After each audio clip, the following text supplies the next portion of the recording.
ओम नमो भगवते वासुदेवाय। 7वां अध्याय भरत चरित्र। श्री सुखदेव जी कहते हैं, राजन, महाराज भरत बड़े ही भगवत भक्त थे। भगवान ऋषभदेव ने अपने संकल्प मात्र से उन्हें पृथ्वी की रक्षा करने के लिए नियुक्त कर दिया। उन्होंने उनकी आज्ञा में स्थित रहकर विश्वरूप की कन्या पंचजनी से विवाह किया। जिस प्रकार तामस अहंकार से शब्दादि 5 भूत तन मात्रा उत्पन्न होते हैं, उसी प्रकार पंचजनी के गर्भ से उनके सुमति, राष्ट्रभृत, सुदर्शन, आवरण और धूम्रकेतु नामक 5 पुत्र हुए, जो सर्वथा उन्हीं के समान थे। इस वर्ष को, जिसका नाम पहले अजनाभ वर्ष था, राजा भरत के समय से ही भारतवर्ष कहते हैं। महाराज भरत बहुज्ञ थे।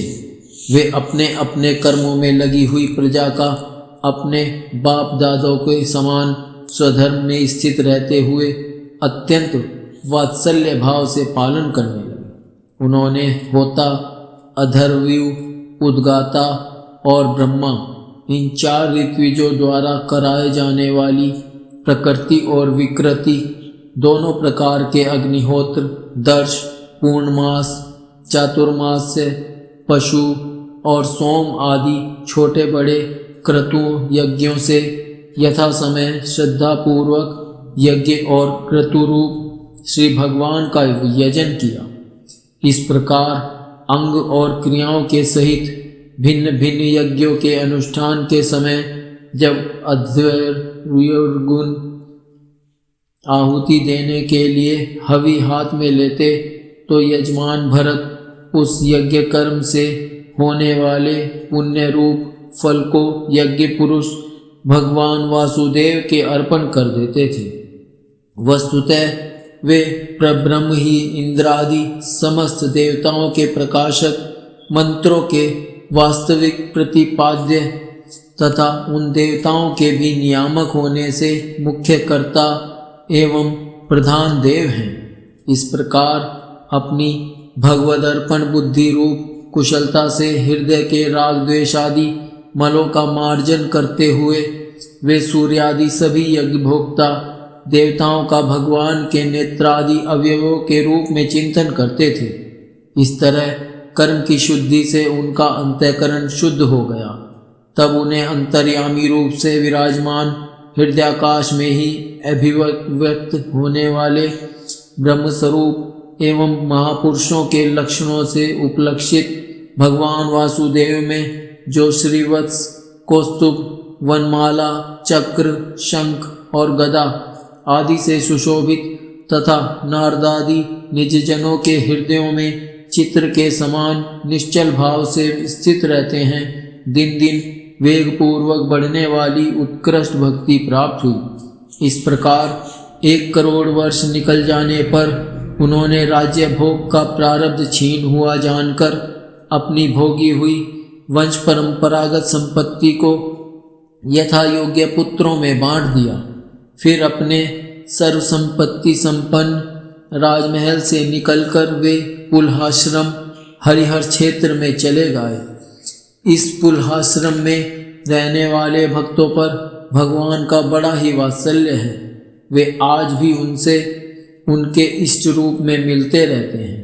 वहाँ चक्र नदी, गंडकी नाम की प्रसिद्ध सरिता, चक्राकार शालाग्राम शिलाओं से, जिनके ऊपर नीचे दोनों ओर नाभि के समान चिन्ह होते हैं, सब ओर से ऋषियों के आश्रमों को पवित्र करती रहती है।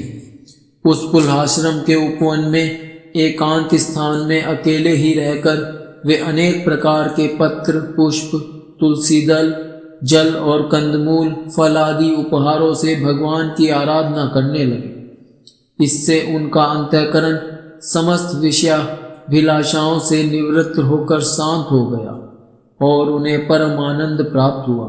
इस प्रकार जब वे नियम पूर्वक भगवान की परिचर्या करने लगे, तब उससे प्रेम का वेग बढ़ता गया, जिससे उनका हृदय द्रवीभूत होकर शांत हो गया। आनंद के प्रबल वेग से शरीर में रोमांच होने लगा। तथा उत्कंठा के कारण नेत्रों में प्रेम के आंसू उमड़ आए, जिससे उनकी दृष्टि रुक गई। अंत में जब अपने प्रियतम के अरुण चरणारविंदों के ध्यान से भक्ति योग का आविर्भाव हुआ, तब परमानंद से सराबोर हृदय रूप गंभीर सरोवर में बुद्धि के डूब जाने से उन्हें उस नियम पूर्वक की जाने वाली भगवत पूजा का भी स्मरण न रहा। इस प्रकार वे भगवत सेवा के नियम में ही तत्पर रहते थे। शरीर पर कृष्ण मृत चर्म धारण करते थे तथा त्रिकाल स्नान के कारण भीगते रहने से उनके केश भूरी भूरी घुंघराली लटों में परिणत हो गए थे, जिनसे वे बड़े ही सुहावने लगते थे। वे उदित हुए सूर्यमंडल में सूर्य संबंधिनी ऋचाओं द्वारा ज्योतिर्मय परम पुरुष भगवान नारायण की आराधना करते और इस प्रकार कहते। भगवान सूर्य का कर्म फलदायक तेज प्रकृति से परे है। उसी ने संकल्प द्वारा इस जगत की उत्पत्ति की है। फिर वही अंतर्यामी रूप से इसमें प्रविष्ट होकर अपनी चित्त शक्ति द्वारा विषय लोलुप जीवों की रक्षा करता है। हम उसी बुद्धि प्रवर्तक तेज की शरण लेते हैं।